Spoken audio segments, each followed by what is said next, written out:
Mengapa mencapai alfa terasa begitu mustahil? Berapa lama sebenarnya waktu yang dibutuhkan untuk menempuh jarak yang sangat besar ini? Katakanlah Anda, bukan Anda secara harfiah, tetapi umat manusia secara keseluruhan, sangat ingin agar pencapaian ini menjadi kenyataan. Tapi kapan itu akan terjadi? Dan yang lebih penting, siapa atau apa yang akan melakukan perjalanan ini? Apakah manusia atau hanya ciptaan mekanis kita? Jawabannya tidak sederhana, tetapi sebelum kita menjelajahi pertanyaan ini, mari kita pahami lebih baik skenarionya. Sistem Alpha dan Tauri adalah sekumpulan 3 bintang. Ada Alpha Centauri A, juga dikenal sebagai Rigel Kentaurus. Alpha Centauri B disebut Toliman, dan terakhir Alpha Centauri C, sang terkenal Proxima Centauri. Dua yang pertama membentuk pasangan biner, berputar mengelilingi pusat gravitasi bersama, sementara Proxima Centauri, sebuah katai merah, mengorbit pasangan utama ini pada jarak sekitar 0,2 tahun cahaya, dan disinilah Proxima B muncul. Planet ini mengorbit Proxima Centauri hanya pada 0,049 unit astronomi, jarak 20 kali lebih kecil daripada jarak bumi ke matahari, tetapi masih berada dalam zona di mana kehidupan secara teori bisa berkembang. Terletak hanya 4.246 tahun cahaya dari kita, sekitar 40 triliun kilometer. Proxima Centauri adalah bintang terdekat dengan tata surya. Hal ini membuat Proxima B bukan hanya eksoplanet terdekat yang diketahui dari bumi, tetapi juga yang ke-8 dalam indeks kesamaan dengan bumi di antara semua yang telah ditemukan. Sejak deteksinya pada tahun 2016, Proxima B secara alami menjadi target paling menjanjikan untuk misi antar bintang yang mungkin. Keberadaannya mengubah mimpi yang jauh menjadi tujuan yang nyata. Sebelum penemuan ini, gagasan untuk mencapai Alpha Centauri hanyalah ambisi yang samar. Sekarang, dengan dunia yang berpotensi layak huni di depan mata, kita memiliki tujuan yang konkret. Siapa tahu, di masa depan yang jauh, Proxima B bisa menjadi rumah baru bagi umat manusia. Teman-teman, mari kita realistis. Bintang terdekat dengan kita, Proxima Centauri, berjarak 206.000 kali lebih jauh dari matahari dan 103 juta kali lebih jauh daripada bulan. Mengejutkan, bukan? Bahkan cahaya yang bergerak dengan kecepatan tertinggi di alam semesta membutuhkan waktu 4,3 tahun untuk mencapai kita dari sana. Sebagai perbandingan, perjalanan antara bumi dan matahari hanya ditempuh dalam waktu 8,5 menit. Angka-angka ini dingin dan tak terbantahkan, menggambarkan tantangan besar eksplorasi antar bintang, sebuah kekosongan luar biasa dari waktu dan ruang. Terasa seperti jalan buntu, dan meski begitu, kita sebenarnya beruntung memiliki hambatan yang begitu monumental. Atau mungkin tidak. Data menunjukkan bahwa dalam radius 30 tahun cahaya di sekitar matahari, jarak rata-rata antara bintang-bintang adalah 9 tahun cahaya, lebih dari 2 kali perjalanan ke Proxima. Secara statistik, ini jauh lebih dekat daripada yang bisa kita harapkan. Menyadari hal ini, mungkin kita harus mempertimbangkan kembali reaksi pertama kita dan mengakui bahwa kita cukup beruntung memiliki lingkungan bintang yang relatif dekat. Tentu saja, bisa saja lebih baik, tetapi tidak realistis mengharapkan sebuah bintang yang benar-benar menempel dengan sistem kita, dengan segala efek gravitasinya. Banyak di antaranya berpotensi merusak. Perspektif ini memungkinkan kita menghadapi tantangan dengan sedikit harapan dan optimisme. Namun, optimisme itu seakan menguap ketika kita menilai kemampuan kita saat ini untuk merancang misi ke sana, yang justru semakin menegaskan betapa terbatasnya teknologi kita. Bayangkan, Voyager 1, saat ini objek buatan manusia tercepat di ruang antar bintang, bergerak dengan kecepatan 61.000 km/jam atau 30 Pada kecepatan itu dibutuhkan tidak kurang dari 75.000 tahun untuk mencapai Proxima Centauri. Jika kita terhubung secara real-time, Parker Solar Probe, wahana tercepat yang pernah dibangun, mencapai kecepatan luar biasa 701.000 km/jam atau 495.000 mph, akan membutuhkan lebih dari 6.500 tahun untuk sampai ke sana. Periode yang begitu panjang sehingga meredakan segala antusiasme. Maka jelaslah bahwa pendorong kimia konvensional, bahkan dengan dorongan gravitasi dari Jupiter dan Saturnus, sama sekali tidak efektif untuk perjalanan yang begitu epik, mengharuskan revolusi teknologi yang belum pernah terjadi sebelumnya. Dalam konteks ini, berbagai teori telah disarankan, mulai dari roket nuklir, fisi dan fusi, hingga sistem berbasis penghancuran materi antimateri melalui layar surya raksasa. Namun, semuanya tetap berada di ranah hipotesis, membutuhkan dekade kemajuan ilmiah, investasi yang sangat besar, dan upaya monumental untuk untuk menjadi kenyataan di masa depan yang tidak pasti dan masih belum terbukti. Ada yang berbicara tentang mesin warp, sekadar khayalan fiksi, atau lubang cacing, solusi yang bergantung pada interpretasi ekstrem relativitas umum, konon mampu melampaui kecepatan cahaya. Namun, sayangnya tantangan ini lebih dari sekadar membangun wahana yang lebih kuat, canggih, atau cepat. Ini tidak hanya tentang menunggu kemajuan alami sains. Seperti yang akan kita lihat nanti, ada hambatan fisik yang tak teratasi, yang menghambat jika tidak mematikan impian kita untuk menjelajahi galaksi dengan kebebasan dan kecepatan. Agar perjalanan antar bintang menarik bagi umat manusia, membangkitkan campuran keinginan, keberanian, ketertarikan, dan persaingan yang mendorong pencapaian terbesar kita, diperlukan peningkatan kecepatan yang radikal. Namun hal ini secara fisik tidak mungkin karena berbagai alasan, dan keterbatasan ini semakin jelas ketika kita menganalisis implikasi dari paradoks Fermi yang terkenal. Hey, semuanya, jeda sebentar. Jangan lupa untuk berlangganan channel Insane Curiosity dan mengaktifkan notifikasi. Dukungan Anda memungkinkan kami untuk menciptakan konten yang semakin baik, seperti yang diungkapkan Albert Einstein pada tahun 1925 dengan teori relativitas khususnya.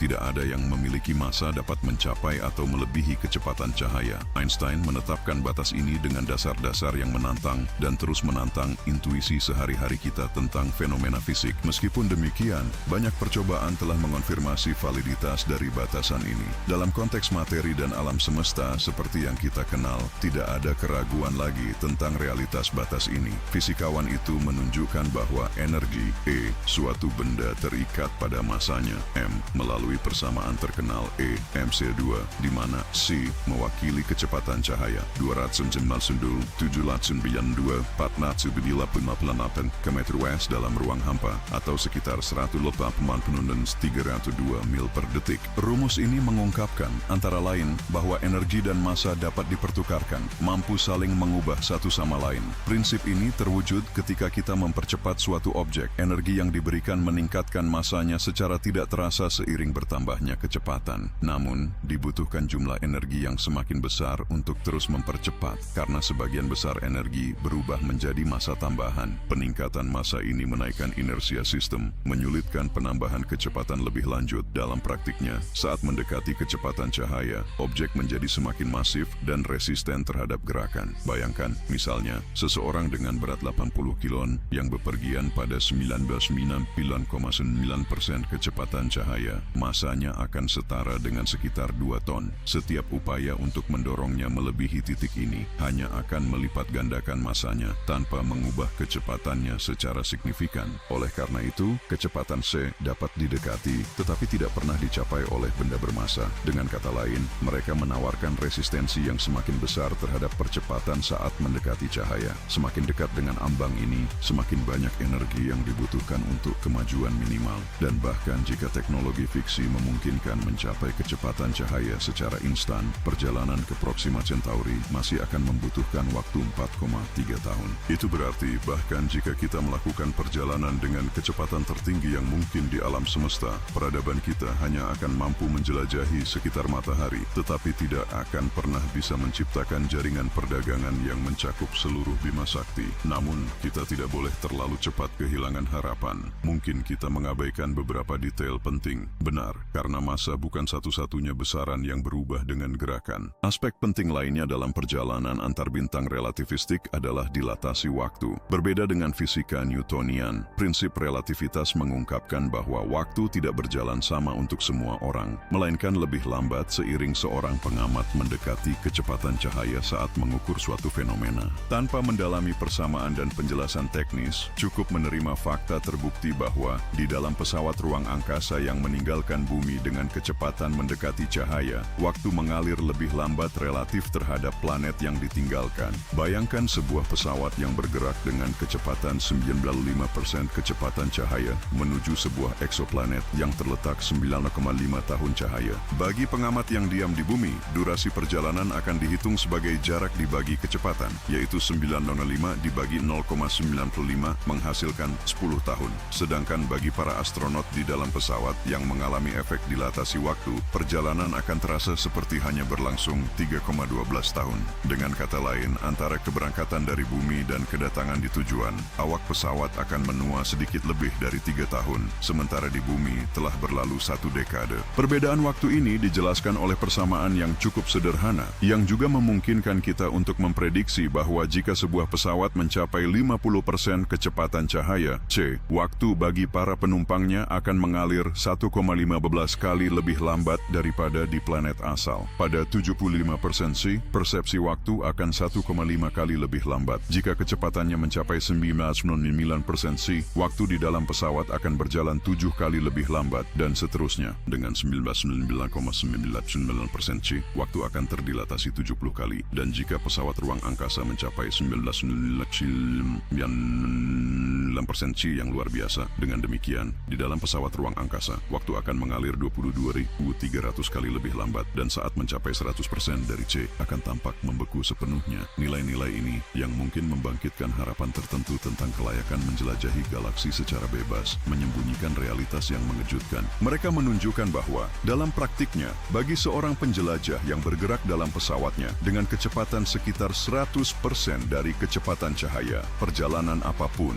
baik 100 tahun cahaya atau 100.000 tahun cahaya, akan dirasakan seperti sekejap mata. Skeptis, perhatikan kasus luar biasa ini. Bayangkan sebuah perjalanan dari bumi ke Andromeda yang terletak 2,5 juta tahun cahaya. Dengan percepatan yang mampu mendorong pesawat hingga 19,99% dari kecepatan cahaya, perjalanan itu secara teori akan membutuhkan 2,5 juta tahun. Tetapi bagi para awak, pengalamannya hanya akan berlangsung 3.000 tahun. Lebih menakjubkan lagi, peningkatan kecepatan yang sangat kecil, hanya 30 km/h, menaikkannya menjadi 99,99% dari C, akan memungkinkan mencapai Andromeda dalam sedikit lebih dari 11 tahun. Mengejutkan bukan? Jika hal ini layak, kita akan berada di depan skenario yang dibayangkan dalam Star Trek dengan pesawat melintasi galaksi tanpa hambatan. Lalu, apakah pelebaran waktu akan menjadi solusinya? Sayangnya tidak. Seperti yang telah kita eksplorasi, mempercepat masa secara bertahap hingga mendekati kecepatan cahaya akan membutuhkan, pada batasnya, energi yang hampir tak terbatas. Tidak ada sistem propulsi yang diketahui mampu memberikan kita kemungkinan seperti itu.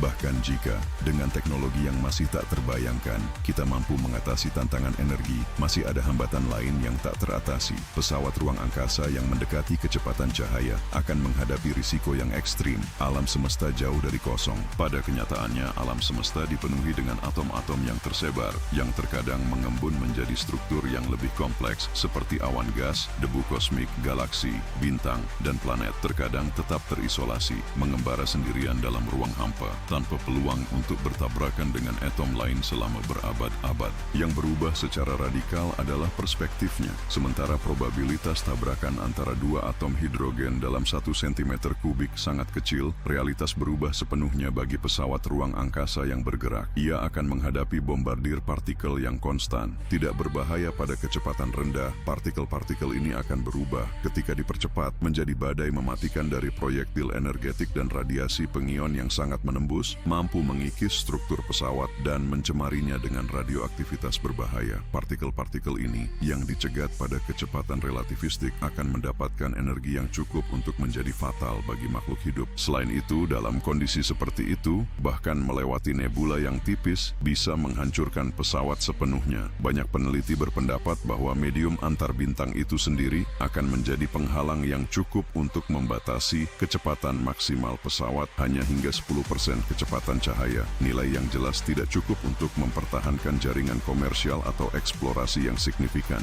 Dan bahkan jika semua hambatan ini bisa diatasi, akan muncul dilema terakhir. Dilatasi waktu akan merusak hubungan antara awak yang bepergian dan dunia asal mereka tanpa bisa diperbaiki. Hanya para pelancong yang akan menikmati kontraksi waktu, sementara di bumi, waktu akan terus berjalan tanpa henti, seperti biasa. Dengan demikian, 11 tahun yang dialami oleh kru setara dengan 2,5 juta tahun di luar. Para penjelajah luar angkasa akan meninggalkan bumi dengan kesadaran bahwa mereka tidak akan pernah bertemu lagi dengan orang-orang tercinta, kecuali jika mereka membawa mereka dalam perjalanan, atau memang tidak memilikinya. Jika mereka kembali, mereka akan menghadapi peradaban yang sangat berbeda dari yang mereka kenal. Selain itu, model eksplorasi kosmik ini akan membuat formasi antar bintang seperti Federasi Bersatu Planet dalam Star Trek menjadi tidak mungkin, yang didasarkan pada pertukaran perdagangan dan budaya antara berbagai spesies. Konsep yang membutuhkan keselarasan teknologi dan sosial yang tidak sesuai dengan skala waktu yang diperlukan oleh perjalanan relativistik. Apa insentif yang dimiliki oleh sebuah korporasi futuristik untuk mengekspor barang ke ujung galaksi? Dengan kesadaran bahwa mereka akan kehilangan semua kontak dengan kapal pengangkut. Setiap kapal yang memasuki ranah relativitas akan berubah secara efektif menjadi mikrokosmos yang terisolasi, terputus dari asalnya. Lalu, apa tujuannya? Sebenarnya, ini adalah skenario yang ditakdirkan untuk gagal. Enrico Fermi mengungkapkan realitas ini melalui paradoksnya yang terkenal. Ilmuwan itu bertanya, jika Bima Sakti kita benar-benar mengandung peradaban maju, mengapa tidak ada satupun yang hadir di sini? Pertanyaan yang menemukan jawabannya dalam sebuah refleksi sederhana. Alam semesta kita berusia sekitar 13 miliar tahun, dan mengikuti contoh bumi, dibutuhkan 5 miliar tahun bagi sebuah planet yang mengorbit bintang serupa matahari untuk mengembangkan kehidupan cerdas. Ini berarti bahwa tak terhitung masyarakat telah muncul sebelum kita, memiliki waktu yang sangat lama untuk menyempurnakan teknologi eksplorasi luar angkasa. Ketidakhadiran mereka, dengan demikian, menunjukkan bahwa menyeberangi jarak antar bintang pada kecepatan cahaya berada di luar jangkauan peradaban manapun yang diketahui. Dengan demikian, jawaban atas paradoks Fermi dapat disimpulkan seperti ini. Jika kita tidak menemukan mereka di sini, bukan berarti makhluk luar angkasa tidak ada, melainkan hukum fisika tidak memungkinkan untuk mengatasi jarak kosmik yang sedemikian besar. Bukan lubang cacing, bukan pula jalan pintas dimensi. Semua itu tidak ada. Kita, seperti semua penghuni galaksi lainnya, dikutuk untuk tetap terbatas di sudut kecil kita. Kita akan puas dengan beberapa perjalanan sulit menuju beberapa bintang terdekat. Itulah pencapaian maksimal kita dalam hal eksplorasi berawak. Ceritanya akan berbeda jika ekspansi antar bintang hanya bergantung pada penyelidikan otomatis kecil. Misi pertama di luar tata surya kemungkinan besar akan dilakukan dengan robot cerdas dan miniatur yang jauh melampaui imajinasi kita saat ini, mampu mencapai 10% kecepatan cahaya. Cukup memproyeksikan sedikit kemajuan eksponensial dalam bioteknologi, rekayasa genetika, manipulasi molekuler, dan pengembangan sel untuk menyadari bahwa bahkan dengan penyelidikan sederhana seperti itu, manusia bisa menyebar ke seluruh galaksi dengan cepat, seperti yang disarankan oleh fisikawan Frank J. Tipler dan digambarkan oleh Arthur C. Clarke dalam karya Brilliant, The Songs of Distant Earth. Pada praktiknya, ini berarti mengembangkan apa yang disebut penyelidikan von Neumann, mesin otonom dan cerdas yang, begitu mencapai tujuannya, mampu melakukan replikasi mandiri dan membangun habitat untuk kehidupan organik termasuk manusia, dengan menggunakan bahan baku lokal dan mensintesis embrio dari data genetik yang tersimpan. Setelah koloni didirikan di dunia baru, penyelidikan ini kemudian bisa membangun wahana antar bintang baru. Generasi baru automata yang siap berangkat menuju sistem lain dan mengulangi siklus tersebut. Layar propulsi, salah satu solusi yang paling layak, akan digerakkan oleh sinar laser, seperti dalam konsep Star Wars, di mana tantangan massa dan disipasi panas diatasi dengan mengganti mesin dengan tekanan yang diberikan oleh radiasi pada layar yang sangat ringan. Namun, tantangan energi dan durasi ekspedisi menuntut solusi yang benar-benar revolusioner. Sejak kemunculannya pada tahun 1980-an, proyek layar antar bintang terus disempurnakan, terutama untuk mengurangi kebutuhan energinya dan meningkatkan kelayakan operasionalnya. Komponen penting sistem ini akan mencakup pemancar laser atau gelombang mikro yang kuat, kemungkinan dipasang di luar angkasa. Lensa raksasa akan diperlukan untuk memfokuskan radiasi menjadi sinar yang sangat presisi, bahkan pada jarak astronomis, selain layar antar bintang itu sendiri, yang dirancang untuk menangkap radiasi ini dan mengalami percepatan signifikan akibat tekanan yang diberikan. Ketika kita menyebut layar, jangan bayangkan sesuatu yang mirip dengan layar kapal, melainkan struktur dengan diameter sekitar 6 km dan sangat ringan, hanya berbobot 30 gram. Mampu mencapai 0,2 C dalam waktu 15 hari saja, bintang terbang ini akan mencapai Alpha Centauri dalam sedikit lebih dari 2 dekade. Di sini tersimpan secercah harapan yang rapuh ini. Siapa tahu generasi muda saat ini akan menyaksikan peluncuran penyelidikan pertama. Ini tidak akan sebanding dengan penerbangan Enterprise, tetapi pasti akan menjadi momen bersejarah. Nikmatilah perspektif ini.